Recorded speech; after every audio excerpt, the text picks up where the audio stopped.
খাইবারের যুদ্ধ ইসলামী ইতিহাসে এক গুরুত্বপূর্ণ অধ্যায়। খাইবার ছিল মদিনা মুনাওয়ারার উত্তরে প্রায় ১৫০ কিলোমিটার দূরে অবস্থিত একটি ঐশ্বর্যশালী ইহুদি জনপদ। এখানে শক্তিশালী ইহুদি গোত্রসমূহ বসবাস করত এবং তাদের বিভিন্ন দুর্গ বা কিল্লা ছিল। তারা মদিনায় মুসলিমদের বিরুদ্ধে ষড়যন্ত্র করত এবং কুরাইশদের সাথে মিলিত হয়ে মুসলিমদের বিরুদ্ধে যুদ্ধের চক্রান্ত করত।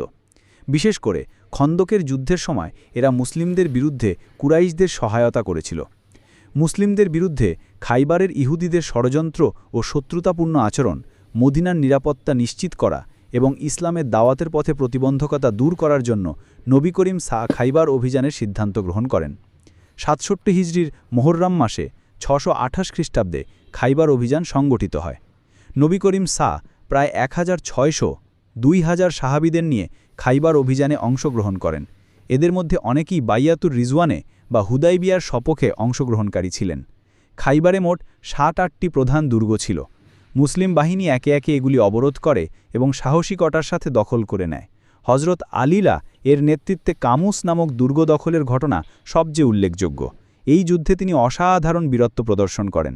মুসলিম বাহিনী বিজয়ী হয় এবং খাইবারের সব দুর্গ দখল করে।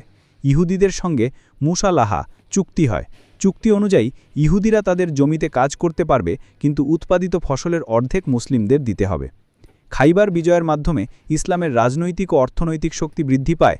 হজরত সাফিয়ারা অর্থাৎ খাইবারের ইহুদি নেতা হুয়াই ইবনে আক্তাব এর কন্যা ইসলাম গ্রহণ করে রাসূল সায়ের স্ত্রী হন। খাইবার বিজয়ের মাধ্যমে মুসলিমদের শত্রুদের ষড়যন্ত্র অনেকটাই কমে যায়।